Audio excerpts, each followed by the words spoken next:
Beyond the Bay, a massive manhunt spanning 3 states is underway for the person responsible for shooting 2 Pennsylvania state police officers. This autopsy report will not solve the mystery, but it did give a few new details, like the fact that the family was shot point-blank range in the head. Officers say it was a bloodhound that alerted them to the scent of the 2-year-old, and that is where they found his body in 6 feet of water. It is under control. It took them a couple of hours to get it under control, but you can see there's still plenty of hot spots. Take a look over here.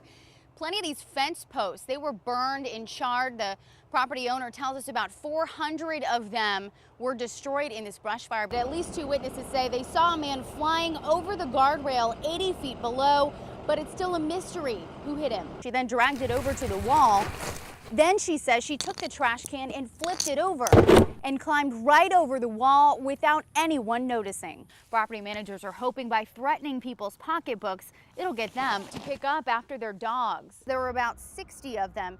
He says it was all about making a statement. He wants everyone to know where they're being watched and how. On a 25-foot sailboat like the one the Hakens were on for their journey, you can see there's not much space. I know it may seem like a far-fetched idea, but there are plenty of autonomous cars on the market right now, just like this one. Check it out. I'm about to park this car with no hands at all. It's doing all the work for me, and analysts say this is the future. What does this mean for those civil suits pending against Casey Anthony? One coming from Roy Kronk and the other one coming from Zenaida Gonzalez. Well, if she does successfully file for Chapter 7 bankruptcy, that means both of those lawsuits could get thrown out. So a big day for her. Things should be starting here around 1:30, and we will bring you all the coverage coming up. Reporting in downtown Tampa, Erin Maloney, Bay News 9. Former Teacher of the Year Ethel Anderson refused a 15-year plea deal before this trial started, and that choice backfired. Now that she's guilty, she faces 135 years behind bars. Ethel Anderson hugged her parents and stood quietly as the verdict was read. All 9 counts guilty. The jury find as follows as to count 6 of the charge. The defendant is guilty of lewd or lascivious conduct, touch, as charged. The 30-year-old Teacher of the Year performed sex acts on one of her male students, a 12-year-old boy she tutored at her house. Anderson got so close to the boy, prosecutors say she called him her boyfriend. That's who her boyfriend is. Someone who watches SpongeBob. The now 14-year-old, who we are not identifying under Bay News 9's crime guidelines, told jurors Anderson wanted to have sex with him, but he didn't want to lose his virginity to a teacher. On behalf of the state of Florida, the defense, and members of the 13th Judicial Circuit, I sincerely want to thank you for your time, your consideration. You are now released, sir. An alternate juror told us the evidence made the case a slam dunk. I personally think that whether she had been a man or a girl in this situation, it should be just as bad. He was 12 years old.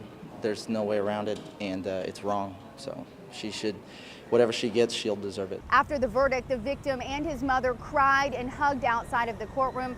His mother telling us she believes today her son got the justice that he deserves. Reporting on scene in Tampa, Erin Maloney, Bay News 9.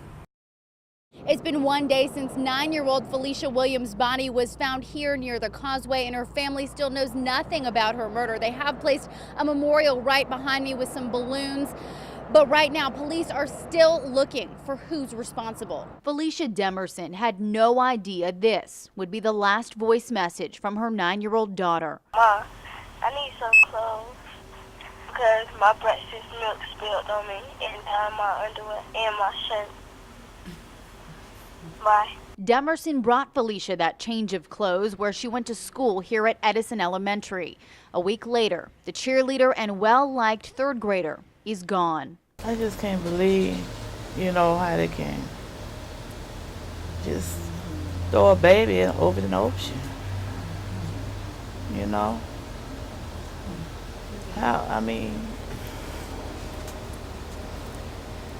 She was 9 years old.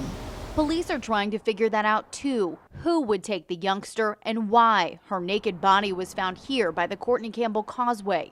Investigators say Felicia was with family friend Ebony Wiley when she disappeared from the Doral Oaks apartments in Temple Terrace. Wiley was arrested after police say she interfered in the investigation by giving them false information. Police won't tell us what that information was or if Wiley may know more about the murder.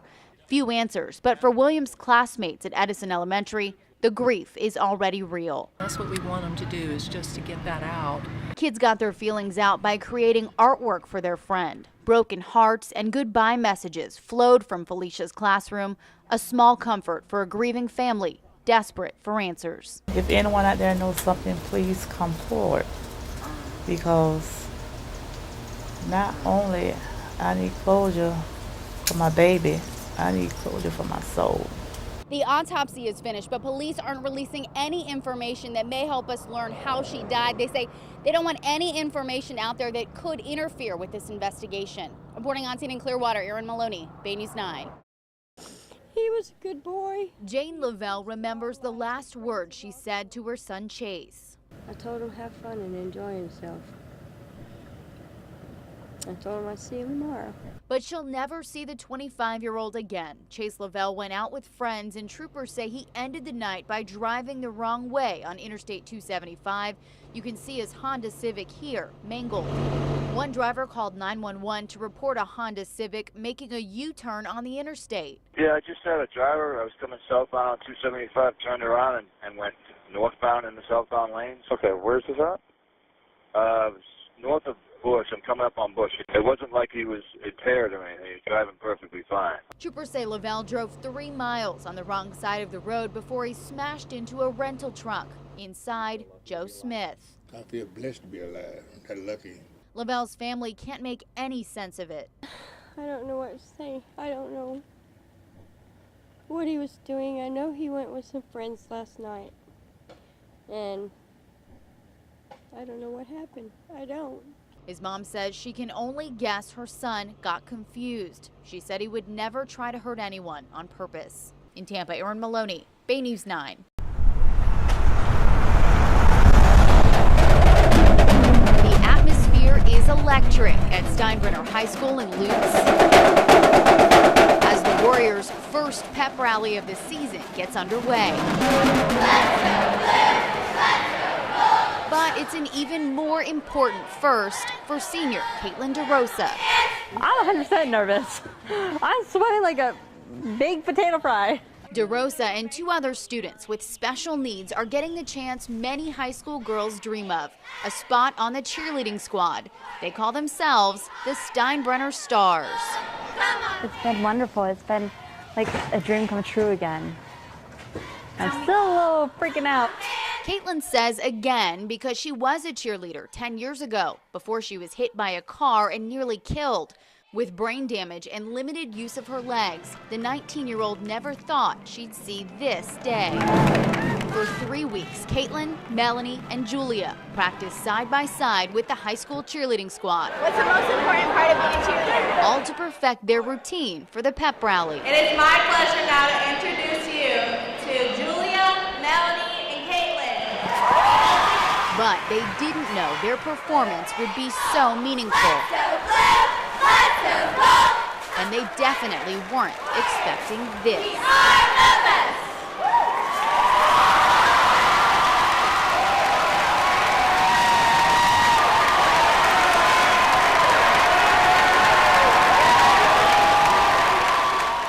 And there, seeing everybody basically give them a standing ovation, you couldn't tell who were the jocks, who were the nerds. You couldn't tell the cliques. All you see was the whole entire school just supporting them and looking at them as just like a normal student.